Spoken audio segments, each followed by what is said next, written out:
Assalamualaikum warahmatullahi wabarakatuh. Alhamdulillahi rabbil alamin, wa bihi nasta'in, wa ala umuri dunya waddin, wassalatu wassalamu ala sayyidina wa maulana Muhammadin wa ala alihi wa sahbihi ajma'in, amma ba'du. Yang saya hormati para orang tua, bapak-bapak, saudara-saudara semua, alhamdulillah malam Jumat ini sama-sama kita isi dengan membaca surah Fatihah, surah Yasin, zikir dan tahlil, yang mana itu semua kita niatkan pahalanya untuk kedua orang tua kita. Semoga dengan barakah itu semua orang tua kita yang sudah pulang ke rahmatullah pada malam hari ini, Allah luaskan kuburnya. Amin. Allah turunkan rahmat dan ampunan untuk kedua orang tua kita semua, dan kita yang membacanya selalu mendapat barakah dan rahmat dari Allah Subhanahu wa taala. Amin Allah. Salawat serta salam kita sampaikan kepada Nabi kita Muhammad sallallahu alaihi wasallam.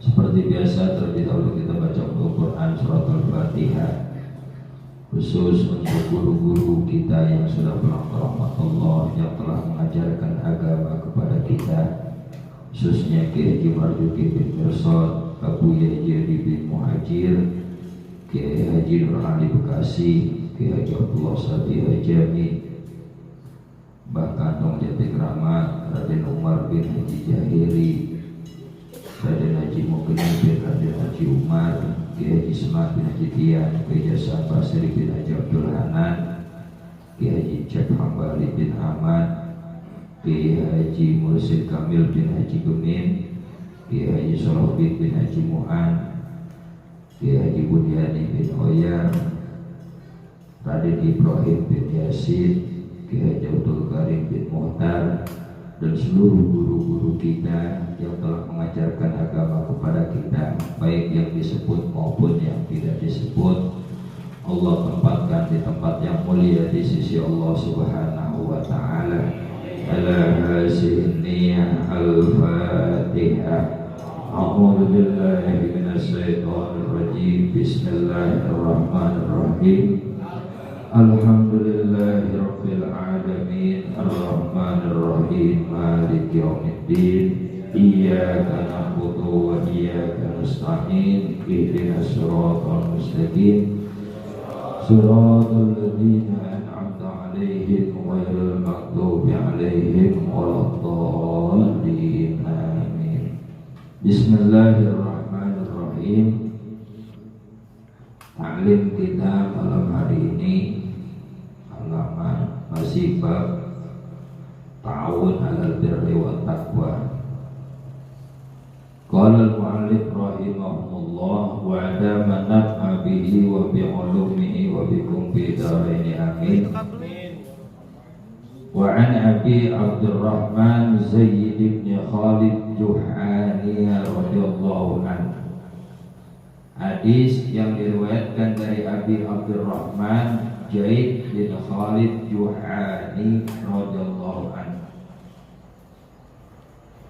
Qala, telah berkata Abi Abdurrahman, ini nama Abdurrahman ini salah seorang sahabat, dan sahabat banyak yang namanya Abdurrahman. Di antaranya ada Abdurrahman bin Auf. Makanya nama Abdurrahman itu nama yang bagus, nama sahabat Rasulullah. Tapi gak ada sahabat Rasulullah yang namanya Malik. Ya. Kalau nama kitab ada kitab Asmawi. Di Asmawi itu nama kitab, nama kitab Asmawi, kitab nama. Qala Nabi sallallahu alaihi wasallam, telah bersabda oleh Rasulullah sallallahu alaihi wasallam, man jahaza ghaziyan fi sabilillah faqad ghaza. Kata Rasulullah, siapa orang yang telah memberikan bekal, yang namanya bekal itu ya ongkos, bukan cuma timbal doang, ada ongkosnya. Tapi lebih baik duit sih daripada ngasih makanan. Gua dengar lu mau berangkat ya? Iya, ini dia banyak ini ya buat lu di jalanan. Pesor doang. Iya. Pesor, mana pesornya kagak matang, pasornya udah basi, lengket, belendek. Makanya kalau kata almarhumah dulu, kalau kemana-mana gak usah bawa timbel, bawa aja duit yang banyak. Kesian tukang warung yang bisa paling beli. Kalau kita bawa timbel, numpang makan doang, gak timbel di warung orang. Kata tukang warung ya, itu orang perempuan dari Bekasi, gak timbel doang, airnya bawa, makan dia bawa. Mana bekas agak dibersihin. Iya, kalau mana-mana bawa duit aja lumayan daripada buat timbel, daripada repot. Buat timbel, taruh di kolong bangku, bisnya turun, blonong itu timbel. Iya, jalan bisnya naik ke belakang, jalan bisnya turun ke depan. Kalau ngomong di sukun dari pamijahan, habis pada buyar di sukun di bis. Jauh-jauh pamijahan di sukun. Kayak jadi ada sukun aja. Siapa orang yang memberikan bekal untuk orang yang berperang di jalan Allah, maka sama aja dia berperang. Kalau kita ngasih ongkos buat orang yang mau perang ke jalan Allah, nih kalau bahasa perang sekarang udah nggak ada perang, dan kita juga nggak mau banget kalau terjadi perang. Sebab yang namanya perang mah yang ada kehancuran. Kata perang itu Rasulullah dalam satu hadis yang lain, diantaranya perang melawan hawa nafsu, itu juga perang juga. Kayak ngaji nih, ngaji ini bagian dari salah satu perang di jalan Allah. Sebab kita melawan nafsu kita yang awam, kita lawan. Ada keperluan yang lain kita tunda, perang juga namanya. Masya Allah. Dan siapa orang yang ngasih bekal buat orang yang berperang, maka dia sama aja berperang. Bini kita ngongkosin kita ngaji, maka bini kita sama aja ngaji. Kalau kita ngongkosin ke bini, Borok. tapi kan tapi mereka ngasih duit itu. Sama juga bini kita mau ngaji, kita bagi ongkos, maka pahala ngajinya kita kebagian. Pahala ngaji bini kita yang mau umpamanya Sabtu atau Minggu dia pergi ngaji, minta ongkosin, maka pahala ngajinya kita kebagian. Sebaliknya, kalau bini kita mau ngasih ongkos ke, mau kagak ke, yang penting dia ikhlas, lakinya pergi ngaji, dia tetap kebagian pahalanya. Yang penting di saat suaminya berangkat ngaji, istrinya gak mau ngapain. Sama kayak kita sholat Jumat. Kenapa perempuan gak sholat Jumat, hanya laki-laki? Kesian dong perempuan. Pernah ada salah seorang sahabat Rasul dari golongan perempuan ngomong ke Rasul, ya Rasulullah, enak banget laki-laki mah sholat Jumat, bisa berperang, pahalanya banyak banget. Buat saya kaum wanita gimana nih para istri? Kata Rasulullah, kalau istrinya ikhlas kepergian suaminya untuk berperang dan untuk yang lainnya di jalan Allah, maka pahalanya istrinya sama kayak pahala suami, walaupun dia gak ngasih ongkos. Yang bagus mah udah ikhlasin juga, lakinya berjuang, ongkosin juga, itu double pahalanya. Tapi kalau duitnya dari laki mereka kagak, ya duitnya dari kita juga umpamanya. Kata muslimah yang duitnya dari gua, itu enggak tuh, enggak. Ini mau umpamanya lakinya kagak usaha, yang usaha bininya. Begitu dia mau ngaji, mau sholat Jumat, mau kemana di jalan Allah, dia ongkosin nih Pak, buat beli rokoknya, buat beli bensinnya, nih buat impaknya. Cukup masalah seribu, cukup neng. Ada kebiri yang begitu? Ada. Saya doang. Iya, ini mah yang lakinya kagak usaha, yang usaha bininya, maka bininya dapat pahala double pahalanya. Udah ngikhlasin juga, ngongkosin juga. Tuh Bang Man, Emang punya laki nggak ada usahanya,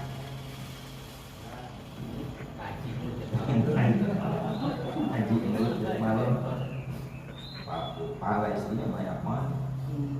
Wa man khalafa ghazan fi ahli bi khairin faqad ghaza. Siapa orang yang meninggalkan akan seorang yang berperang pada keluarganya bi khairin, dengan baik, faqad ghaza, maka sama aja dia berperang. Siapa orang yang meninggalkan bekal buat keluarganya, jadi udah kita ongkosin juga, buat anak bininya kita kasih juga. Atau sebaliknya, kita nggak ngongkosin, tapi anak bininya keperluannya kita yang nanggung, itu pun sama pahalanya kayak kita berperang. Silakan dah lo yang berangkat dah ke sono, gue mah nggak sempet, gue juga pengen mau berangkat, cuman gimana ya, emang gue mah tiap hari dibutuhin.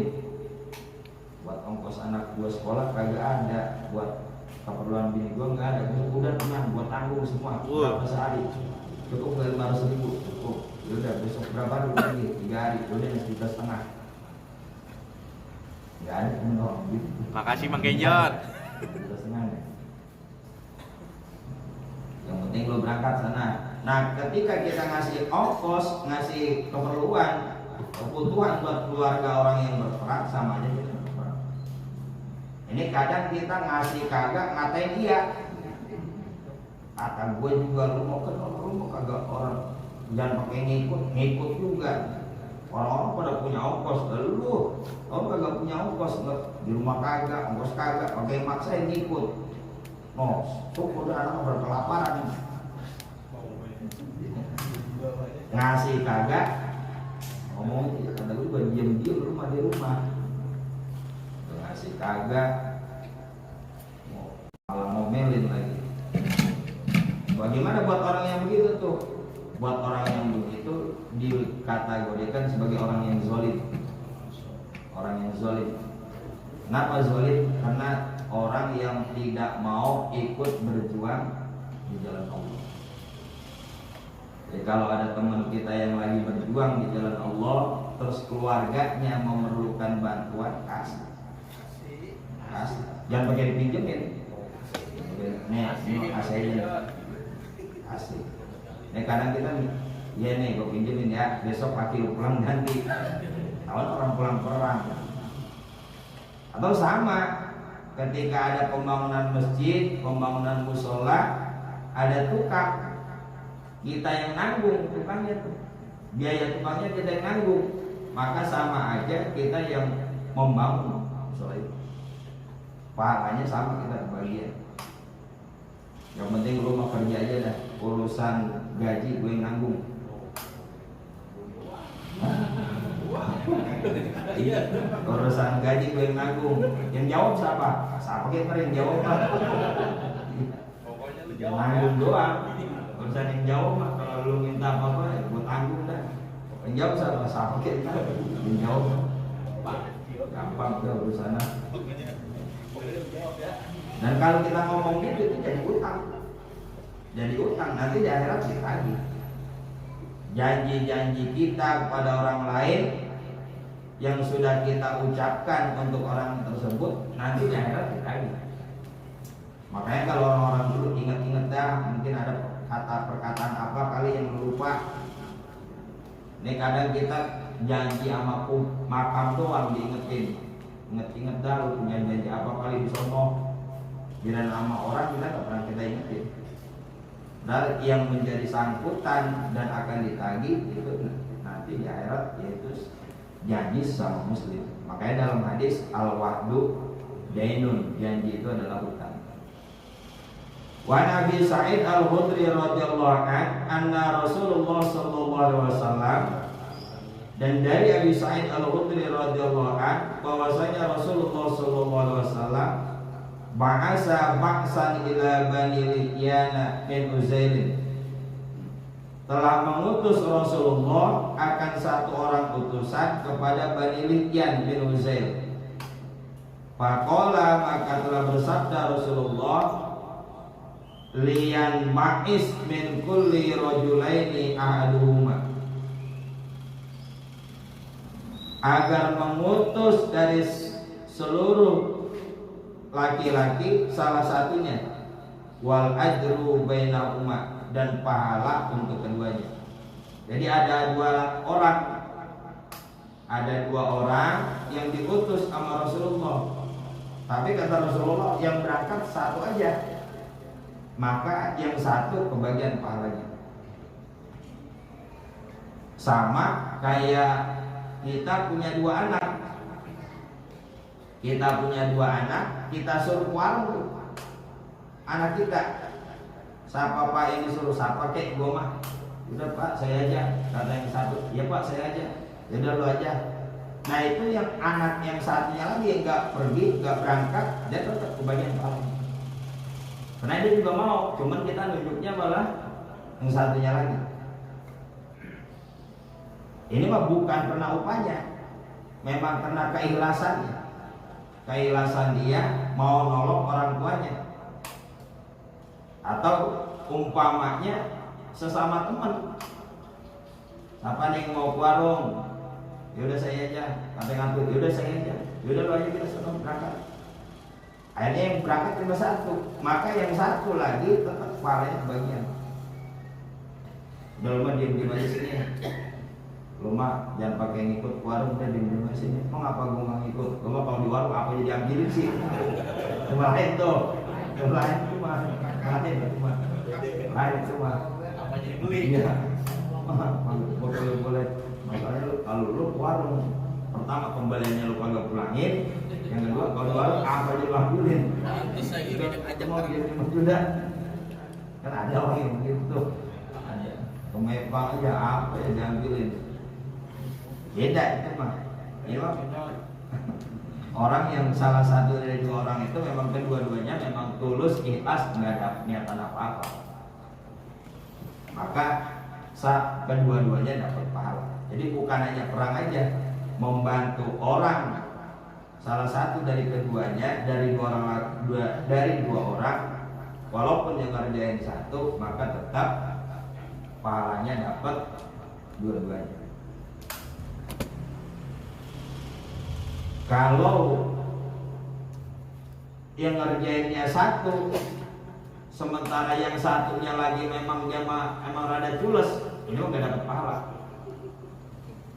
Biasanya kayak lagi ngecor masjid atau umpamanya yang rehab bongkar masjid. Ini kan orang banyak nih, orang banyak. Ada yang cuma nongkrong doang, ngeliatin doang, ngopi dari rumah. Gue mau ngeliat orang bongkar masjid.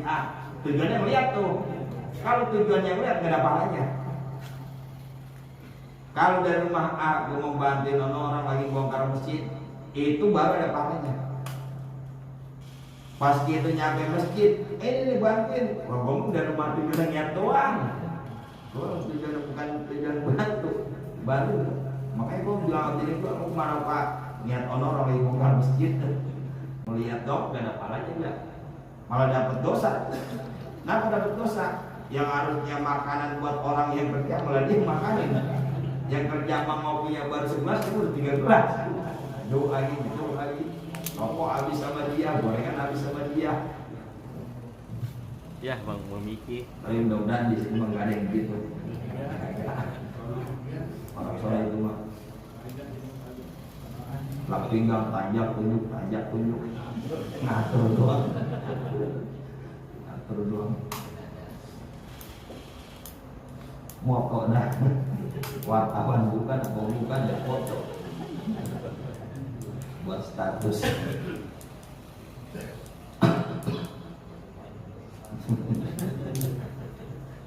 Biasanya ada yang gitu, biasanya. Iya. Orang sono yang ada orang yang di atas, orang mau kemarin datang buat gorengan kayak apa kayak. Iya, datang foto doang. Wan Ibnu Abbas radhiyallahu anhuma, dan dari Ibnu Abbas radhiyallahu anhuma anna Rasulullah sallallahu alaihi wasallam laqiya raqban birrawha'i, bahwasanya Rasulullah sallallahu alaihi wasallam bertemu dengan seseorang yang sedang berkendaraan di daerah Rawha. Daerah Rawha ini daerah perbatasan Madinah. Buat yang sudah ke Madinah mungkin tahu. Buat yang sudah ke Madinah, kita semua udah ke Madinah. Tadi ada Madinah jadi ini. Madinah gunung, udah tahu Madinah udah. Pak, tahu mungkin. Faqala, maka telah bersabda Rasulullah, manil qaul, rombongan mana itu orang?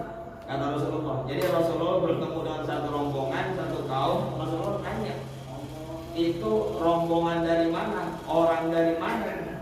Rasulullah nggak tahu. Qalu, sahabat berkata, al-muslimun, mereka itu semua orang-orang Islam. Faqalu, maka mereka berkata, man anta, siapa kamu? Qala Rasulullah, orang Rasul nggak kenal itu, orang golongan tersebut, kaum itu juga nggak kenal Rasul. Akhirnya pada saling tanya, lu siapa lu? Kata rombongan itu, saya orang Muslim. Orang itu nanya lagi, kamu siapa? Aku Rasulullah. Zaman dulu aja, zaman Rasulullah masih hidup, ada orang yang nggak kenal sama Rasulullah. Zaman dulu, apalagi sekarang, pakai nanya, man anta, siapa kamu? Kan Rasulullah mau berbeda dengan orang-orang biasa, wajahnya bercahaya, paling nggak dia tahu, wah ini orang lain daripada yang lain. Nanya. Farafa'at ilaihi imra'atun sabiyah, maka mengangkat kepadanya seorang perempuan yang masih kecil. Jadi lagi di apa bahasa kitanya tuh di gamblok cecek, di pundak. Jadi kalau kita toak nanti ada orang yang anaknya di gamblok cecek sambil toak, nanti nemuin sambil toak anaknya sambil di gamblok. Ini baru mau berangkat. Faqala alihada hazzun, kata orang tersebut, apakah ini termasuk boleh untuk melakukan haji? Qala, kata Rasulullah, na'am, ya boleh. Jadi anak kecil yang ingin kita berangkatin untuk haji atau umroh, hukumnya gimana? Boleh, kata Rasulullah, boleh. Jadi kalau kita mau umroh, anak kita masih kecil, kita mau ajak, boleh. Jadi jangan pakai mau kebanyakan buat duit apa, bocah masih kecil kayak diajak haji, apa boleh. Tapi dalam hukum fikih, anak yang belum balik terus dia melakukan umroh atau haji, maka kewajibannya tidak gugur, kewajiban hajinya. Jadi kalau dia nanti udah dewasa, udah beranjak kuat, dia masih tetap berkewajiban untuk haji. Jadi kewajiban haji yang dilakukan ketika usia belum balik, kewajiban hajinya tidak gugur. Jadi kalau dia meninggal nanti sebelum dia berangkat lagi ke tanah suci, maka dianggap dia sama aja belum haji. Karena waktu dia melakukan itu usianya belum balik, sedangkan salah satu syarat haji diantaranya adalah balik, usia balik. Anak kita yang kita ajak umroh, nanti begitu dia udah dewasa, dia tetap kewajiban umroh kalau memang nggak haji. Walaki ajrun, dan baginya itu ada pahalanya juga. Pahalanya buat orang tuanya, sama kayak anak kita sholat, sedangkan anak kita belum balik, maka pahalanya buat kita. Anak kita infak, sedekah, kan biasanya kalau sekolah itu dipinta infak tuh, itu pahalanya buat orang tuanya. Semakin besar infak anak kita, maka semakin besar pahala buat kedua orang tuanya. Bagaimana kalau dia melakukan kesalahan? Kalau dia melakukan satu perbuatan dosa, apakah dosanya buat orang tuanya? Anak yang belum balik, maka ketika dia melakukan kesalahan tidak dihitung sebagai perbuatan dosa kalau anaknya belum balik. Jadi hanya pahalanya yang buat orang tua, sementara perbuatan kesalahannya tidak dilimpahkan kedua orang tua. Sebab anak yang masih kecil belum ada catatan amal baik dan amal buruknya. Jadi kalau dia melakukan satu keburukan, maka itu tidak akan dicatat oleh kedua malaikat Raqib dan Atid. Jadi itulah untungnya buat anak-anak kita yang punya anak dan anaknya rajin beribadah padahal usianya belum balik, maka pahalanya semua buat orang tua.